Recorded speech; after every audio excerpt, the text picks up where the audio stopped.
Everyone, welcome to magnet brains. This is Saloni Pandey. So आज के हमारे इस लेक्चर में हम डिस्कस करने जा रहे हैं कास्ट बेस्ड मूवमेंट्स। चैप्टर 8 हम पढ़ रहे हैं, that is social movements. And हमारे प्रीवियस लेक्चर में हमने क्या डिस्कस किया था? हमने पढ़ा था क्लास बेस्ड मूवमेंट्स, जहां पर हमने पीजेंट मूवमेंट्स को डिस्कस किया था, साथ ही साथ वर्कर्स मूवमेंट को भी हमने डिटेल में समझा था। अब बारी आती है आपके कास्ट बेस्ड मूवमेंट्स की। यहां पर हम डिस्कस करेंगे दलित मूवमेंट्स को, अदर बैकवर्ड क्लासेस और कास्ट मूवमेंट्स को, एंड साथ ही साथ अपर कास्ट का क्या रिस्पांस रहा इन मूवमेंट्स को लेके। ये सारा कुछ हम डिटेल में हमारे आज के इस लेक्चर में पढ़ने वाले हैं। क्लियर है? सो स्टार्ट करते हैं। अच्छा देखो, कास्ट बेस्ड मूवमेंट्स या फिर सिर्फ हम कास्ट को लें, सो आप स्टार्टिंग से ही कास्ट के बारे में बहुत कुछ पढ़ते हुए आ रहे हो। यानी कि 11th क्लास में भी आपने पढ़ा है, 12th में आपने 2 बुक्स कंप्लीट कर ली हैं। आपने कास्ट को डिटेल में समझा है कि स्पेशली इंडियन सोसाइटी में जो कास्ट सिस्टम है वो प्री वैदिक पीरियड से स्टार्ट होता है। फिर वहां से जो है चतुर्वर्ण सिस्टम स्टार्ट होता है, जहां पर ब्राह्मण हैं, क्षत्रिय हैं, वैश्य हैं, शूद्र हैं। धीरे धीरे इस कास्ट में और ज्यादा डिस्टिंक्शंस आते हैं और ज्यादा क्लासिफिकेशंस होते हैं। कास्ट के अंदर सब कास्ट आती हैं, फिर सब कास्ट भी इवॉल्व होती हैं। ठीक है, इसी के साथ में हमने देखा कि टाइम के साथ में एक जो है सो कॉल्ड अनटचेबल कास्ट जो है वो इवॉल्व होती है। फिर एक पर्टिकुलर ग्रुप को जो है दलित नाम दे दिया जाता है। अब इनके साथ में कितनी सारी एट्रोसिटीज होती हैं, सोशली, इकोनॉमिकली, पॉलिटिकली, कल्चरली, ये सारा कुछ हमने डिटेल में समझा कि कैसे जो है एक पूरी सोशल हायरार्की बना रखी है, कास्ट हायरार्की बना रखी है सोसाइटी के अंदर, जहां पर कोई जो है अपर कास्ट कंसिडर किया जाता है, किसी को लोअर कास्ट में कंसिडर किया जाता है, किसी को मिडिल कास्ट में कंसिडर किया जाता है। ठीक है, लोअर स्ट्रेटा में जो भी लोग आ रहे हैं उनके लिए स्पेसिफिक ऑर्गेनाइजेशंस हैं। कास्ट से ऑक्यूपेशन से सॉरी और कास्ट से रिलेटेड जो है आपके बहुत सारे मतलब ऐसे बहुत सारे प्रिंसिपल्स हैं, बहुत सारे फीचर्स हैं कि जैसे कि कास्ट जो है वो हायरार्कियल होगी, कास्ट में मैरिज रूल्स होने वाले हैं, कास्ट के अंदर फूड शेयरिंग रूल्स होने वाले हैं। ये सारा कुछ आपने डिटेल में पहले पढ़ा हुआ है कि कास्ट से रिलेटेड कितने सारे डायमेंशंस हैं इंडियन सोसाइटी में। और जैसे हमने पढ़ा था कि साउथ अफ्रीका में जो रेशियल सिस्टम है वो बहुत ज्यादा डोमिनेटेड है, वैसे ही इंडियन सोसाइटी में, मतलब वो पहले था फिर बाद में उसमें रिफॉर्म्स किए गए, वैसे ही इंडियन सोसाइटी में जो कास्ट सिस्टम है वो बहुत ही ज्यादा डोमिनेशन में है। ठीक है, उसका रोल बहुत ज्यादा इंपॉर्टेंट है। हर एक स्फीयर में लाइफ के जो कास्ट है वो हमें देखने को मिलता है। इसमें हमने एक बहुत फेमस कोट भी पढ़ा था। हमने ये पढ़ा था कि एक ऐसी चीज जो आपके बर्थ के साथ में आती है लेकिन आपकी डेथ के साथ में वापस नहीं जाती, दैट इज योर कास्ट। यानी कि आप कास्ट को कभी भी खत्म नहीं कर सकते because it is not a matter of choice. ये सारा कुछ हमने डिटेल में पहले पढ़ा हुआ है, मैंने आपको बहुत कुछ रिकॉल करवा दिया है।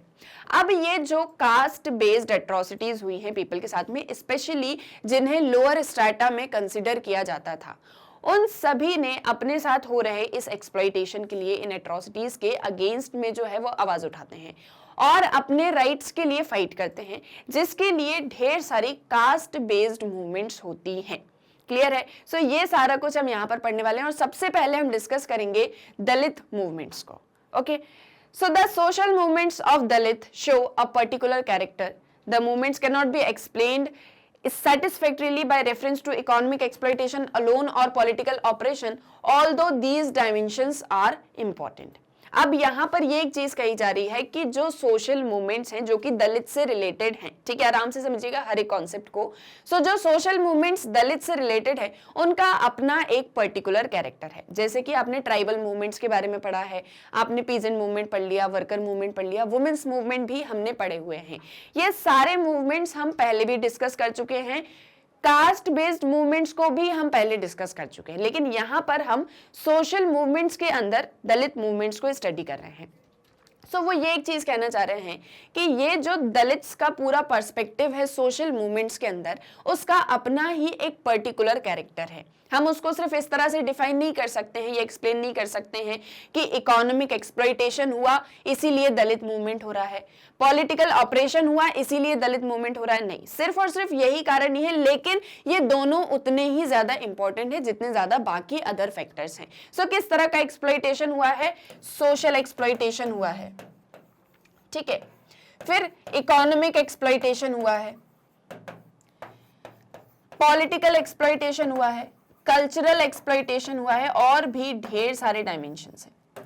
ठीक है। इन सभी के बेसिस पर जो दलित पीपल हैं, जो कि लोअर स्ट्रेटा में आते हैं सोशल हायरार्की में या कास्ट हायरार्की में, उनके साथ में बहुत सारा एक्सप्लॉयटेशन, ऑपरेशन, एट्रोसिटीज हुई हैं। ठीक है, अब इन सारी चीजों के अगेंस्ट में उन्होंने मूवमेंट चलाया, और सिर्फ यही कारण नहीं है, इससे ज्यादा इंपॉर्टेंट भी बहुत सी चीजें हैं जिसके लिए दलित मूवमेंट्स हो रही हैं। सो क्या है वो?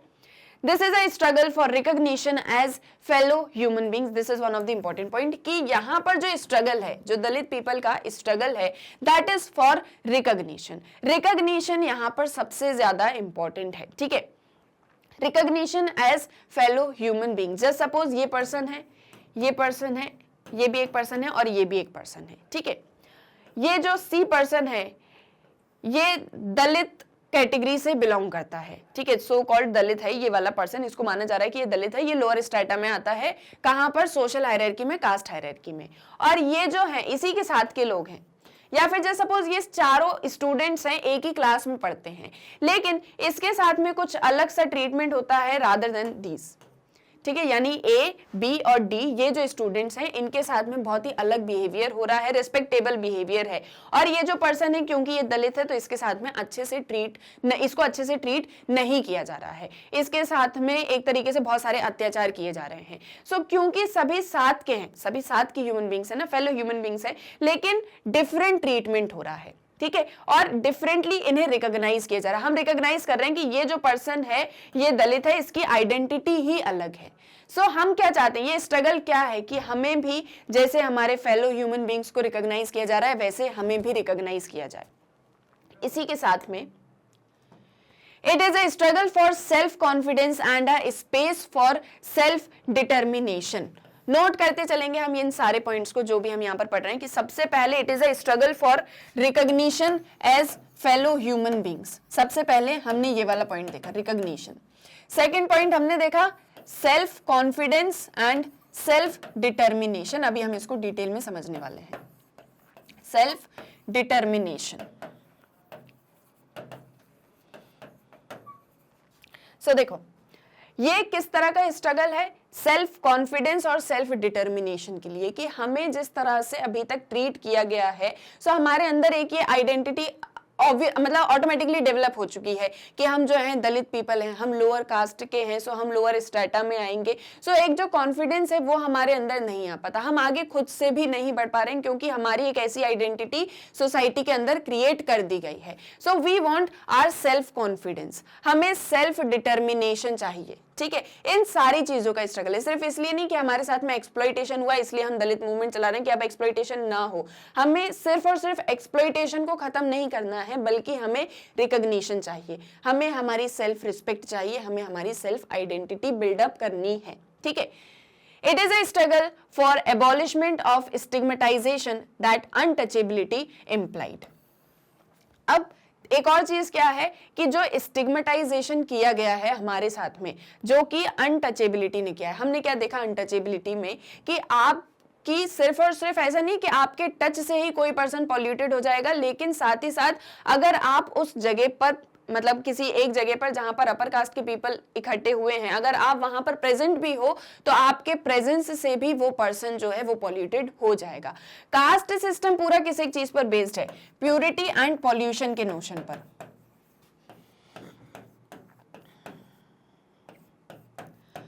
अब ये जो अनटचेबिलिटी का कॉन्सेप्ट है ये क्या कहता है कि हमारी सोसाइटी के अंदर कास्ट हायरार्की है, कोई अपर कास्ट का है, कोई लोअर कास्ट का है। जो लोअर कास्ट के पीपल हैं उनमें भी एक कैटेगरी है अनटचेबल्स की। क्यों? क्योंकि वो कुछ इस तरह का काम करते हैं, उनकी ऑक्यूपेशन ऐसी है कि अगर हम उनके टच में आएंगे, हम उनके मियर प्रेजेंस से ही हम जो है पॉल्यूटेड हो जाएंगे। हम कौन? अपर कास्ट की बात वो यहाँ पर कर रहे हैं कि आप अगर अपर कास्ट उनके टच में आता है, उनके प्रेजेंस में भी आता है, सो वो पॉल्यूटेड हो जाएंगे। सो एक अनटचेबिलिटी की प्रैक्टिस की वजह से जो स्टिग्मेटाइजेशन किया गया है किसका? सो कॉल्ड अनटचेबल्स का, हमें उसको अब खत्म करना है। किसे खत्म करना है? स्टिग्मेटाइजेशन को, अबॉलिशन ऑफ स्टिग्मेटाइजेशन।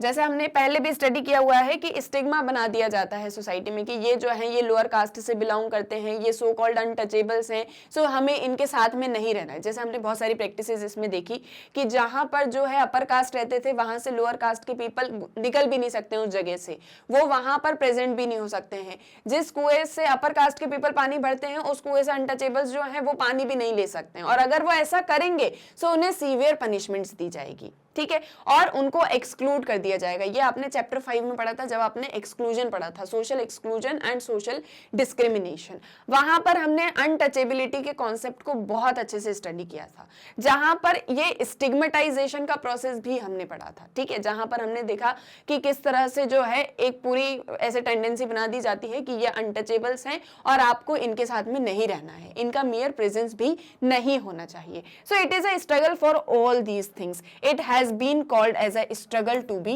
touched। ये कैसा स्ट्रगल है, यहां पर हमको अनटचेबिलिटी को खत्म नहीं करना है कि ये जो छुआछूत हमारे साथ में हो रही है इस प्रैक्टिस को खत्म किया जाए, नहीं, सिर्फ इतना ही नहीं करना है, मतलब ये तो करना ही है, लेकिन इसी के साथ में it is a struggle to be touched. जैसे हमें पॉल्यूटेड माना जाता था तो अब हमें भी प्योरिटी के नोशन के अंदर ही कंसीडर किया जाए, क्योंकि ये कोई जो डायमेंशन सोसाइटी ने क्रिएट किया हुआ है प्योरिटी एंड पॉल्यूशन का, ये एग्जिस्ट नहीं करता है, ठीक है, ये जस्ट सोसाइटी ने क्रिएट किया है, इसे खत्म करना है। सो जो दलित मूवमेंट्स का पूरा स्ट्रगल है वो किन चीजों पर है, recognition, self confidence, self determination, abolition of stigmatization and struggle to be touched। in short it is a struggle to be touched। या फिर और बिल्कुल इसको शॉर्ट में कर दें, सो रिकॉग्निशन,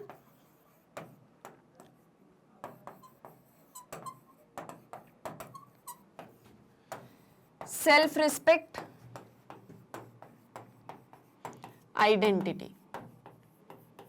ये स्ट्रगल इन चीजों का है कि हमें हमारी आइडेंटिटी बिल्डअप करनी है, हमें भी सेल्फ रिस्पेक्ट चाहिए, हमें भी सोसाइटी के अंदर रिकॉग्निशन चाहिए। So Dalit movement is all about these things. उनका जो एक मेन मोटिव, अगर हम कहें कि मेन गोल क्या है, मेन मोटिव क्या है, सो वो ये सारी चीजें हैं। सो अब इन पॉइंट्स को आपको भी अच्छे से नोट कर लेना है।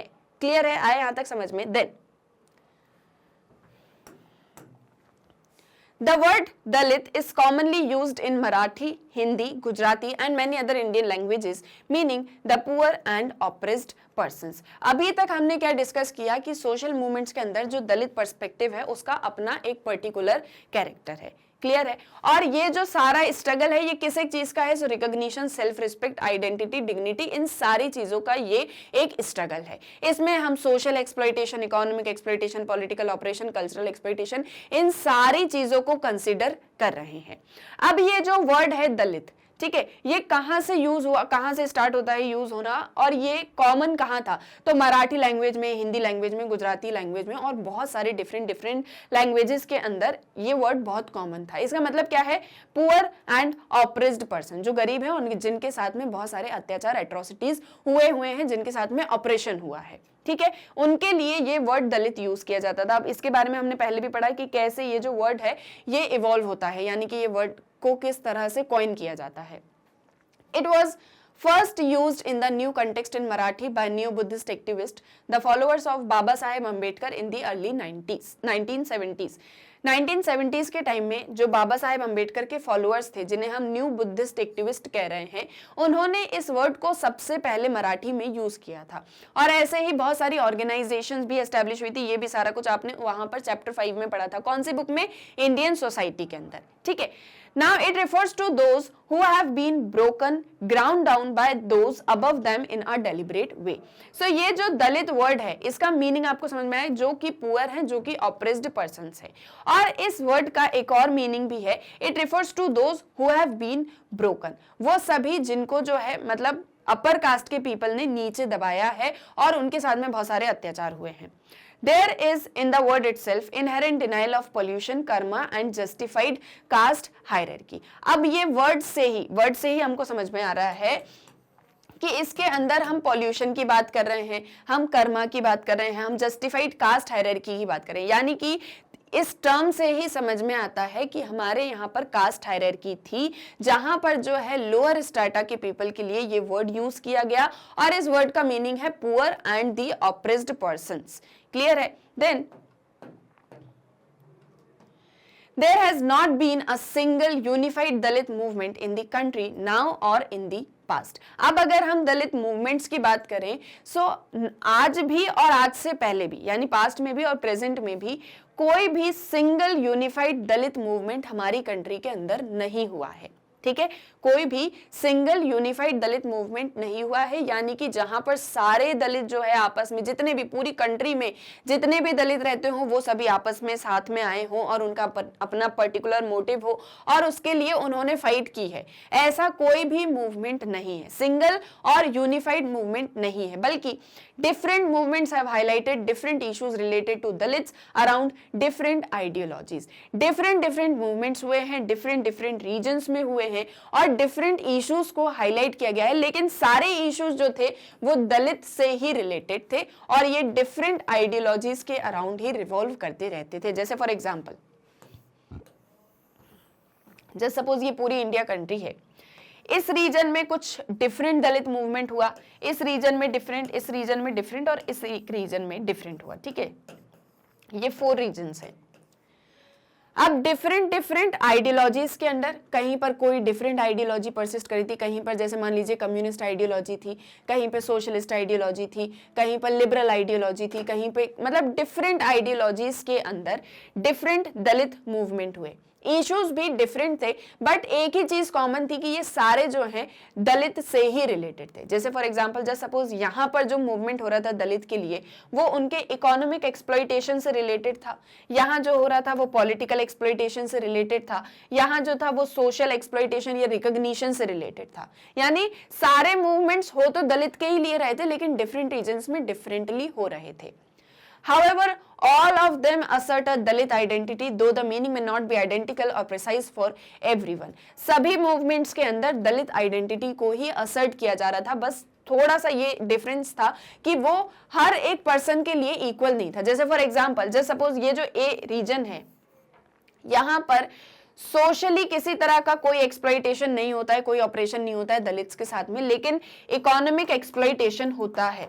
सो जहां पर दलित के साथ में सोशल ऑपरेशन हो रहा है उनके लिए ये मूवमेंट उतना ज्यादा प्रिसाइज नहीं होगा, है ना। सो सिंपली ये एक चीज कही जा रही है कि मूवमेंट डिफरेंट रीजन्स में डिफरेंट हो रहे थे और किसके लिए एक ही ग्रुप फोकस था, दलित। ठीक है, notwithstanding differences in the nature of Dalit movements and the meaning of identity, there has been a common quest for equality, self-dignity and eradication of untouchability। तो जो मैंने आपसे कहा कि भले ही डिफरेंट थे मूवमेंट्स, भले ही सब साथ में नहीं थे, यूनिफाइड नहीं थे, सिंगल मूवमेंट नहीं था, लेकिन सभी का एक सिंगल गोल या कॉमन गोल था। वो क्या था कि हमें इक्वालिटी चाहिए, जैसे सबके साथ में ट्रीटमेंट होता है वैसे ही हमारे साथ में भी हो। हमें हमारी सेल्फ डिग्निटी चाहिए, रिकॉग्निशन चाहिए एंड इरेडिकेशन ऑफ अनटचेबिलिटी, और अनटचेबिलिटी की जो प्रैक्टिस है उसको इरेडिकेट किया जाए। और इसके लिए क्या हमारे यहाँ पर किस तरह का प्रोविजन है इंडियन कॉन्स्टिट्यूशन में, सो इसके लिए हमने पढ़ा था आर्टिकल 17, जहां पर prohibition of practices of untouchability को हमने डिस्कस किया था। क्लियर है, आया यहाँ तक समझ में जो भी हमने अभी तक डिस्कस किया। Now this can be seen in the following movements. अब अभी तक जो मैंने आपसे कहा कि डिफरेंट रीजन्स में डिफरेंट मूवमेंट्स हो रहे थे और सभी के जो मोटिव थे वो सेम थे, तो यहाँ पर कौन कौन से वो डिफरेंट मूवमेंट्स हुए आपको भी इन्हें नोट कर लेना है। Satnami movement of the Chamars in the Chhattisgarh plains in eastern MP. East MP में जो छत्तीसगढ़ प्लेन थे वहां पर सतनामी मूवमेंट चलाया चमार्स ने। ठीक है, आदि धर्म मूवमेंट जो कि पंजाब में हुआ, महार मूवमेंट जो कि महाराष्ट्र में होता है, then the socio political mobilization among the Jatavaras of Agra. Agra के जो जतवारास थे उन्होंने सोशो पॉलिटिकल मोबिलाइजेशन किया, यानी सोशल और पॉलिटिकल कंडीशंस जो भी वहां पर थी उसके लिए वो सभी आपस में साथ में आते हैं और फिर उन्होंने मूवमेंट चलाया। आदि ब्राह्मण movement in the south India में एंटी ब्राह्मण मूवमेंट जो कि साउथ इंडिया में होता है। यहां पर हमने पेरियार को डिस्कस किया था।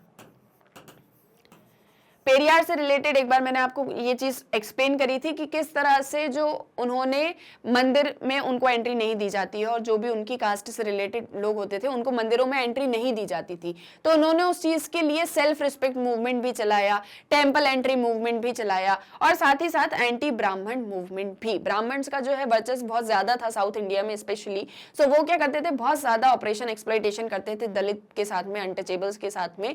सो उसके अगेंस्ट में ये एंटी ब्राह्मण मूवमेंट चलाया जाता है। क्लियर है? सो यानी डिफरेंट डिफरेंट रीजन्स में डिफरेंट मूवमेंट्स हो रहे हैं, लेकिन सभी का एम क्या है, दलित पीपल की जो आइडेंटिटी है, उनकी जो सेल्फ रिस्पेक्ट है, उनकी जो डिग्निटी है, जो रिकॉग्निशन है, हमें उन सारी चीजों को वापस चाहिए है। ठीक है। Now in the contemporary period the Dalit movement has unquestionably acquired the place in the public sphere that can not be ignored. अब ये सारी चीजें तो पहले से होती आ रही हैं, लेकिन अगर हम बात करें कंटेम्प्रेरी पीरियड में, यानी आज के टाइम में जो दलित मूवमेंट्स हैं उनको पब्लिक स्फीयर में बहुत ज्यादा इंपॉर्टेंट हो गई हैं। यानी कि अब जो दलित मूवमेंट है, जैसे पहले स्पेशली स्टेट का कोई रोल नहीं होता था इन सारी चीजों के अंदर, क्योंकि ये माना जाता था कि ये तो सोसाइटी की क्रिएटेड है। ठीक है, सोसाइटी ने क्रिएट किया है, सोसाइटी के ऑर्डर के अंदर ये सारी चीजें आती हैं। लेकिन धीरे धीरे टाइम के साथ में स्टेट ने इसमें इंटरफेयर करना स्टार्ट किया। स्टेट ने ऐसे बहुत सारी प्लान्स, पॉलिसीज, स्कीम्स लेके आए जहां पर दलित राइट्स और उनके जो है मतलब उनके अच्छे के लिए, उन्हें भी बढ़ावा देने के लिए, उनके डेवलपमेंट के लिए बहुत सारी प्लान्स, पॉलिसीज गवर्नमेंट जो है वो लेके आती है। और इसीलिए अब जो है पब्लिक स्फीयर में हम दलित्स को इग्नोर नहीं कर सकते हैं, आज उन्हें भी हम साथ साथ में लेके डेवलपमेंट की बात करते हैं। Then This has been accompanied by a growing body of Dalit literature. और ये जो हम बात कर रहे हैं कि अब दलित की पोजीशन में राइज हो गया है, अब जो उतनी ज्यादा एट्रोसिटीज जो पहले होती थी वो अब नहीं हो रही हैं, उसका एक कारण है दलित लिटरेचर। जैसे जैसे दलित लिटरेचर ग्रो हुआ वैसे वैसे उनकी पोजीशन में भी सुधार आना स्टार्ट होता है।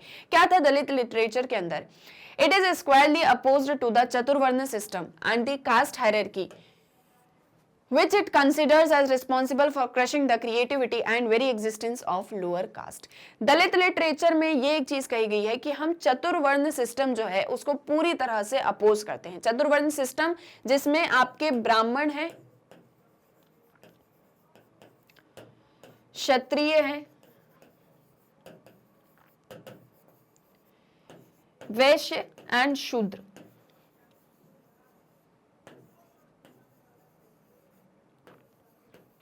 ठीक है, ये क्या है आपका? ये आपका चतुर्वर्ण सिस्टम। अब इस सिस्टम को पूरी तरह से अपोज कर रहा है दलित लिटरेचर, और वो ये कह रहा है कि हम इस कास्ट हायरार्की को भी नहीं मानते हैं कि ये अपर स्ट्रेटा में होंगे, हम लोअर स्ट्रेटा में होंगे, ये मिडिल सेक्शन में होंगे। हम इस सिस्टम को नहीं मानते हैं क्योंकि ये सिस्टम ही रिस्पॉन्सिबल है जिसकी वजह से लोअर कास्ट का एग्जिस्टेंस, उनकी क्रिएटिविटी, उनकी आइडेंटिटी को जो है सप्रेस किया गया है। सो जैसे हमारे यहाँ भी बहुत सारे लिटरेचर्स हैं, अगर हम इंडियन सोसाइटी की बात करें, सो डिफरेंट कल्चर्स में, डिफरेंट रिलीजन्स के अंदर बहुत सारे ऐसे हमारे स्क्रिप्चर्स हैं, हमारे टेक्स्ट हैं जिन्हें हम रीड करते हैं और बहुत सारी चीजों को सीखते हैं।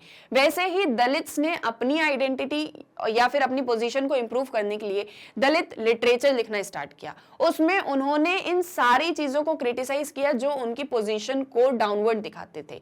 ठीक है, Dalit writers are insistent on using their own imageries and expressions rooted in their own experiences and perceptions। जो दलित राइटर्स थे वो अपने एक्सपीरियंसेस, अपने परसेप्शंस के थ्रू अपने इमेजरीज और एक्सप्रेशंस को जो है वो फिर शो करते थे, और इस तरह से वो जो दलित आइडेंटिटी है उसको क्रिएट करते थे in a positive manner. Many felt that the high-flown social imageries of mainstream society would hide the truth rather than reveal it. Dalit literature gives a call for socio and cultural revolt. While some emphasize the cultural struggle for dignity and identity, others also bring in the structural features of society, including the economic dimensions. अब बहुत बार दलित groups को ये एक चीज लगती थी कि जो मेन स्ट्रीम सोसाइटी है वो सच को बाहर नहीं आने देगी, वो कभी ये नहीं बताएगी कि किस तरह का हमारे साथ में इकोनॉमिक एक्सप्लॉइटेशन हुआ है, सोशल एक्सप्लॉइटेशन हुआ है। सो इसीलिए जो दलित लिटरेचर में राइटर्स थे उन्होंने कहा कि आप जो है सोशल और कल्चरल रिवोल्ट चलाओ। इस रिवॉल्ट में उन्होंने कल्चरल स्ट्रगल जो था उसमें उन्होंने डिग्निटी और आइडेंटिटी के ऊपर ज्यादा फोकस किया कि हमारी सेल्फ डिग्निटी, हमारी आइडेंटिटी, हमको रिकॉग्निशन मिले। इसी के साथ में जो सोसाइटी का स्ट्रक्चरल फीचर है, सोसाइटी का एक जो पूरा स्ट्रक्चर है कास्ट को लेके, स्पेशली दलित्स को लेके, जो उनके साथ में इकोनॉमिकली पूरा एक्सप्लॉइटेशन हुआ है, इकोनॉमिक डायमेंशंस हैं सोसाइटी के, स्पेशली कास्ट को लेके, उन सारी चीजों में चेंजेस लाने की बात करी, किसमें? दलित मूवमेंट्स के थ्रू।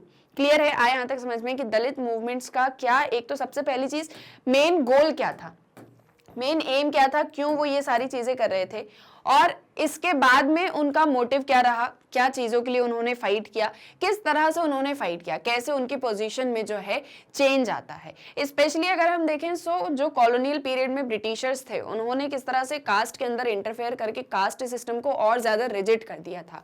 पहले कास्ट सिस्टम उतना ज्यादा रिजिड नहीं था, स्पेशली प्री कॉलोनियल टाइम्स की अगर हम बात करें सो उस टाइम पे इतना ज्यादा रिजिड नहीं था, सिस्टम फ्लेक्सिबल था, लेकिन धीरे धीरे ये सिस्टम रिजिड होता गया। सोसाइटी में जो भी हमारे यहाँ पर रूलर्स आते गए, जैसे स्पेशली जिन्होंने हमको कॉलोनाइज्ड किया, उन्होंने इस सिस्टम को और ज्यादा रिजिड करके इसमें और ज्यादा क्लासिफिकेशन कर दिए। इसी के साथ में जब हम धीरे धीरे हमको उनकी प्रॉब्लम समझ में आई, जब हमारे यहाँ पर जो है नेशनलिस्ट लीडर्स आते हैं, वो कास्ट से रिलेटेड जो भी प्रॉब्लम्स थी, लोअर स्ट्रेटा में जो भी पीपल थे, उनकी प्रॉब्लम्स को जब उन्होंने समझा तो उन्होंने सोचा कि नहीं, इनकी पोजीशन में चेंज आना चाहिए। फिर धीरे धीरे जो है कास्ट बेस्ड मूवमेंट्स स्टार्ट होती हैं, स्पेशली दलित मूवमेंट्स स्टार्ट होती हैं, जिसमें डॉक्टर अंबेडकर का जो नाम है वो सबसे पहले आता है, ठीक है, क्योंकि उन्होंने उनके राइट्स के लिए, जो दलित पीपल थे उनके राइट्स के लिए उन्होंने बहुत लंबी लड़ाई लड़ी, और उन्हीं की वजह से जितने चेंजेस हमें देखने को मिलते हैं वो आए। फिर इसके बाद में स्टेट ने इंटरफेयर किया, स्पेशली 1947 मतलब इंडिपेंडेंस के बाद से ही जो पोजीशन है उसमें ज्यादा चेंजेस आते हैं, किसके? दलित पीपल के। और इसमें बहुत सारे ऐसे लीडर्स थे, जैसे हमने ज्योतिबा फुले का नाम देखा, और इसी के अलावा डॉक्टर अंबेडकर की हमने बात करी, पेरियार की हमने बात करी, जिन्होंने दलित पीपल की पोजीशन में चेंज लाने की पूरी कोशिशें करी, और उन्हीं के मूवमेंट्स की वजह से ही आज ये जो पोजीशनल चेंज हम देख रहे हैं कि उनकी पोजीशन में भी राइज हो चुका, उनका स्टेटस भी राइज हो चुका है। आज वो पढ़ भी सकते हैं, वो जॉब भी कर सकते हैं, वो कहीं मतलब जहां भी चाहे वहां रह सकते हैं, उनको भी सारी फैसिलिटीज हैं। सो ये सारी चीजें इन दलित मूवमेंट्स की ही वजह से थी। क्लियर है? आए यहां तक समझ में। देन जो आपका नेक्स्ट टॉपिक है that is your backward class और कास्ट मूवमेंट। जो अदर बैकवर्ड कास्ट या क्लास के बारे में आपने पढ़ा था, ओबीसी, ठीक है, क्या कहां पर पढ़ा था आपने ओबीसी के बारे में? सो अगेन जो आपने चैप्टर 5 पढ़ा था, कहां पर? Patterns of social inequality and exclusion, वहां हमने ओबीसी के बारे में पढ़ा था कि ये भी एक क्लास है, एक कास्ट है जो कि इवॉल्व होती है टाइम के साथ में। अब इन्होंने किस तरह से मूवमेंट चलाए? सो The emergence of backward caste or class as political entities has occurred both in the colonial and post-colonial context. इनका इमर्जन जो है वो स्पेशली कॉलोनियल टाइम्स में होता है, फिर धीरे धीरे पोस्ट कॉलोनियल कंटेक्स्ट में और ज्यादा जो है ये इमर्ज होते हैं और अच्छे से एस्टैब्लिश हो जाते हैं। ये पॉलिटिकली मतलब पॉलिटिकल एंटिटीज के जैसे इमर्ज होते हैं। ये एक बहुत ही लार्ज ग्रुप होता है, जैसे हमने डोमिनेंट कास्ट के बारे में पढ़ा था, ठीक है, कि ये जो डोमिनेंट कास्ट थी ये इकोनॉमिकली भी और पॉलिटिकली भी बहुत ज्यादा स्ट्रांग थे और न्यूमेरिकली भी बहुत लार्ज थे, तो इसीलिए एक बहुत बड़ी कास्ट जो है इवॉल्व होती है। वैसे ही अगर हम ओबीसीज की बात करें तो ये किस तरह से इवॉल्व होते हैं, क्योंकि ये एजुकेशनली भी और जो है इकोनॉमिकली भी दोनों ही तरह से बैकवर्ड होते हैं। पॉलिटिकली भी इनका इतना ज्यादा से नहीं होता, लेकिन न्यूमेरिकली ये लार्ज है, तो इसीलिए ये सभी आपस में साथ में आते हैं और अपने राइट्स के लिए ये भी फाइट करते हैं। The colonial state often distributed patronage on the basis of caste. It made sense for people to stay within their caste for social and political identity in institutional life. जैसा मैंने आपसे अभी कहा कि कॉलोनियल टाइम्स में या फिर जो ब्रिटिशर्स थे उन्होंने जिस तरह से कास्ट में इंटरफेयर किया, सो उन्होंने कास्ट को ही बहुत ज्यादा इंपॉर्टेंट बताया कि कास्ट इंपॉर्टेंट है सोशल ऑर्डर के लिए, इस तरह से हम जो है अच्छे से रूल कर सकते हैं। और फिर इसीलिए सभी ने अपनी अपनी कास्ट के अंदर रह के अपने अपने रोल्स परफॉर्म किए एक इंस्टीट्यूशनल लाइफ क्रिएट करने के लिए। It also influenced similarly placed caste groups to unite themselves and to form what has been termed a horizontal stage. और ऐसे करके धीरे धीरे एक जो है ओबीसी कास्ट इमर्ज हुई, जिसके बारे में अभी थोड़ी देर पहले मैंने आपको बताया कि किस तरह से इमर्ज होती है। और उन्होंने उन्हीं के जैसे जितने भी लोग थे उन सभी को यूनाइट करके वो सभी साथ में आते हैं, एक हॉरिजॉन्टल स्ट्रेच बनाते हैं, ठीक है, यानी सभी जब साथ में होंगे तो वो अपने राइट्स के लिए अच्छे से फाइट कर पाएंगे। Caste thus began to lose its ritual content and become more and more secularized for political mobilization। तो एक छोटी सी स्टोरी अभी समझ लेते हैं कि ओबीसी जो है, ओबीसी कास्ट या क्लास जो है वो इमर्ज होती है, स्पेशली इसकी हम बात करें तो पोस्ट कॉलोनियल टाइम्स में, स्पेशली इस टाइम पीरियड में हमको जो ओबीसी कास्ट है वो बहुत अच्छे से एस्टैब्लिश्ड एंड इमर्ज्ड होती हुई दिखती है, इमर्ज्ड एंड एस्टैब्लिश्ड हो जाती है, ठीक है। अब यहाँ से ये जो है ये यूनाइट होना स्टार्ट होते हैं, अपने राइट्स के लिए फाइट करना स्टार्ट करते हैं।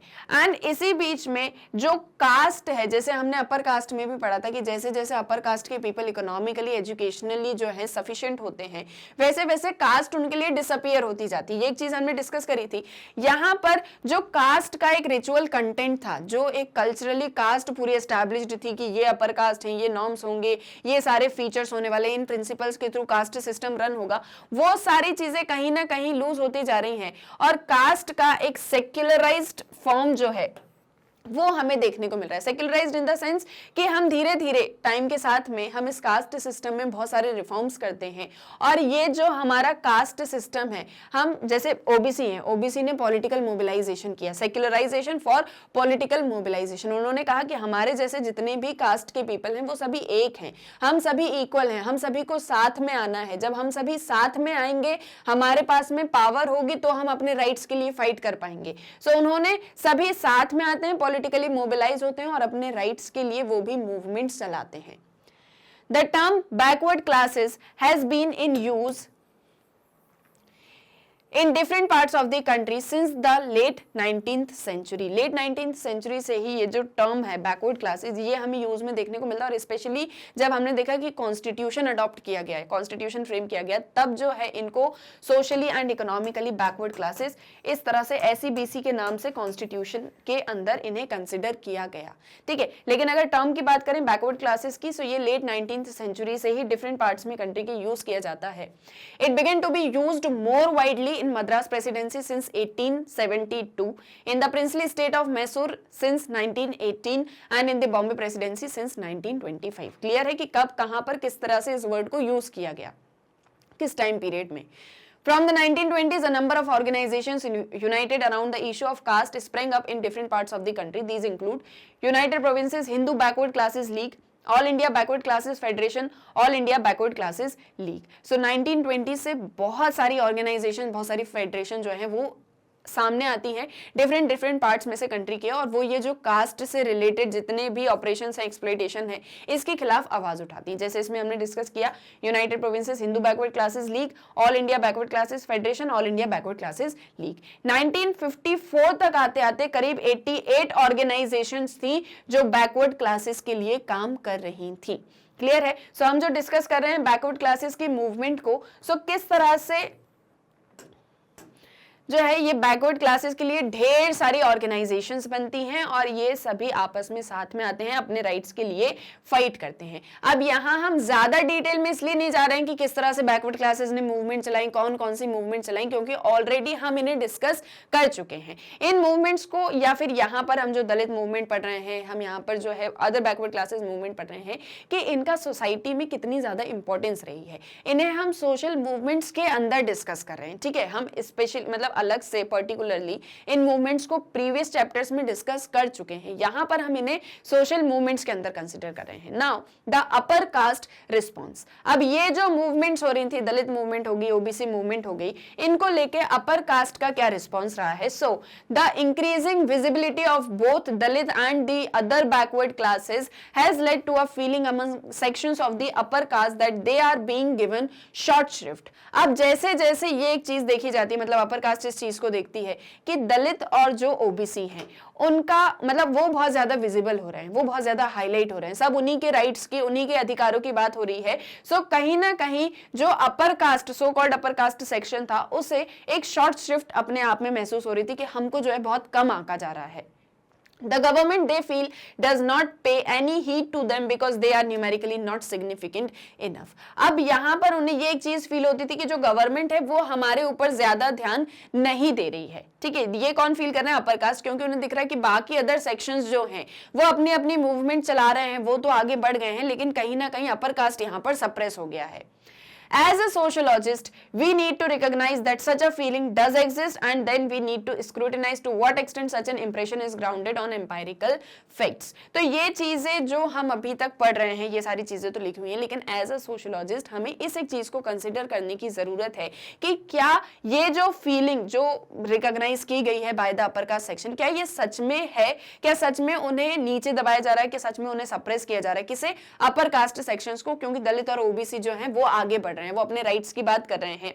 एंड अगर ऐसा है तो एम्पायरिकली यानी फैक्चुअल बेसिस पर क्या कितने एक्सटेंट तक ये एक चीज हो रही है, इसे हमें जो है डिस्कस करना बहुत ज्यादा इंपॉर्टेंट है। And by and large when compared to the situation prevailing before independence, the condition of all social groups including the lowest caste and tribes has improved today. लेकिन जब हम सारी चीजों को एनालाइज करते हैं तो एक चीज हमको देख के समझ में आती है, मतलब ये चीज तो आप पढ़ रहे हो ठीक है, लेकिन अगर हम कास्ट सिस्टम की बात करें इंडियन सोसाइटी में स्पेशली, सो जिस तरह का ऑपरेशन प्री इंडिपेंडेंस पीरियड में होता था लोअर कास्ट के साथ में स्पेशली, उसको बहुत हद तक चेंज करने की कोशिश करी गवर्नमेंट ने आफ्टर इंडिपेंडेंस। बहुत सारे लॉज हैं, बहुत सारे जो हैं मतलब आपके पास में राइट्स हैं जिसके थ्रू आप इन सारी चीजों को रोक भी सकते हो, कहीं पे हो रही है तो, और अपने साथ में भी। लेकिन फिर भी हमने देखा कि बहुत सारे ऐसे एरियाज में स्पेशली जो आपके आइसोलेटेड एरियाज हैं वहां पर ऐसी प्रैक्टिसेस आज भी होती हैं। लेकिन अगर इन जनरल एनालाइज करें सारी चीजों को, सो जितने भी सोशल ग्रुप्स हैं उनकी कंडीशन में, ट्राइबल्स की भी कंडीशन में, जो लोएस्ट कास्ट है उन सभी की कंडीशंस में इंप्रूवमेंट किया गया है आफ्टर इंडिपेंडेंस। वो जैसी पहले थी अब वो वैसी नहीं है, बहुत चेंज किया है हमने। However, this does not change the massive social reality that the overwhelming majority of those in the highest or most preferred occupations are from the upper caste, while the vast majority of those in the menial and despised occupations belong to the lowest caste. लेकिन एक चीज जो अभी भी हम notice करते हैं कि आज भी वास्ट मेजॉरिटी जो है, जो हाईएस्ट या फिर जो अपर कास्ट के हैं, वो बहुत अच्छी ऑक्यूपेशंस में है, और जो मीनियल और डिस्पाइज्ड ऑक्यूपेशंस हैं उनमें आज भी लोएस्ट कास्ट जो है वो वर्क कर रही है। और इसका कारण क्यों है, क्या है, मतलब क्योंकि कास्ट सिस्टम जो है वो आज भी हमारी सोसाइटी में प्रेजेंट है। अब अगर हम उसको इन जनरल ऊपर ऊपर से ऐसे हटा भी देंगे, लेकिन फिर भी सभी के अंदर वो सिस्टम इतनी अच्छे से, मतलब उसकी रूट्स इतनी ज्यादा स्ट्रांग है कि हम उस सिस्टम को चाहकर भी खत्म नहीं कर पा रहे हैं। क्लियर है? आए यहां तक समझ में कास्ट बेस्ड मूवमेंट्स क्या थी, दलित की क्या सारे पर्सपेक्टिव थे, ओबीसीज की मूवमेंट्स, एंड साथ ही साथ अपर कास्ट का क्या रिस्पांस रहा। विद कंक्लूजन, आई होप अब आपको ये लेक्चर बहुत अच्छे से समझ में आ गया होगा। स्टिल अगर आपको इस टॉपिक में कोई भी डाउट है तो आप मुझे कमेंट बॉक्स में बता सकते हैं। और इसको हमने बहुत ज्यादा डिटेल में इसलिए भी डिस्कस नहीं किया क्योंकि ऑलरेडी हम इसको पढ़ चुके हैं। क्लियर है? एक और चीज कि अब आपको ये सारे वीडियोस को देखने के लिए मैग्नेट ब्रेन्स की वेबसाइट को कैसे एक्सेस करना है। सो बहुत ही सिंपल सा प्रोसेस है, जस्ट गूगल पे जाओ, एंटर करो magnetbrains.com। जैसे ये एंटर करोगे आपके सामने magnet brains education platform open होगा। स्क्रॉल करोगे, देखोगे यहाँ पे किंडरगार्टन से लेके 12th क्लास तक के सभी क्लासेस के सभी कोर्सेज के वीडियोज अवेलेबल हैं, लाइक NTSC है, ओलंपियाड है, वन शॉट रिवीजन है, एक्स्ट्रा लर्निंग एक्सेट्रा। आपको जो भी क्लास जो भी कोर्स पढ़ना है जस्ट उसको चूज करो। जस्ट सपोज आपने क्लास 12th चूज किया, क्लास 12 पे क्लिक करोगे, 12th में ये सारे सब्जेक्ट के वीडियोस यहाँ आपके सामने आ जाएंगे। आपको जो भी सब्जेक्ट स्टडी करना है, वॉच नाउ पे क्लिक करोगे, सब्जेक्ट से रिलेटेड चैप्टर वाइज वीडियोस आएंगे, चैप्टर पे क्लिक करोगे, चैप्टर से रिलेटेड सब टॉपिक्स आ जाएंगे। यहाँ भी सभी के आगे वॉच नाउ का बटन है। अब आपको जो भी टॉपिक स्टडी करना है, वॉच नाउ पे क्लिक करोगे, आपका वीडियो ओपन हो जाएगा। ना जस्ट सपोज आपको वन शॉट रिविजन देखना है, सो आपने वन शॉट रिविजन चूज किया, सब्जेक्ट चूज किया, और यहाँ पर सब्जेक्ट से रिलेटेड सारे chapter wise one shot revision के वीडियोस आ जाएंगे। यहाँ भी सभी के आगे वॉच नाउ का बटन है। आपको जो भी चैप्टर स्टडी करना है, वॉच नाउ पे क्लिक किया और ये वीडियो ओपन। अब यहाँ से आपको नेक्स्ट वीडियो देखना है, नेक्स्ट वीडियो पर क्लिक करो। ये नहीं देखना है, कुछ और देखना है, यहाँ से कैंसिल कर दो। सो बहुत ही इजीली आप मैग्नेट ब्रेन्स की वेबसाइट को एक्सेस कर सकते हैं। ये आपको 100% फ्री ऑनलाइन एजुकेशन प्रोवाइड करती है। सो जल्दी से चैनल को सब्सक्राइब कर दीजिए। आज के इस वीडियो को लाइक एंड शेयर करना मत भूलिएगा। हम मिलेंगे हमारे नेक्स्ट वीडियो लेक्चर में। Thank you very much.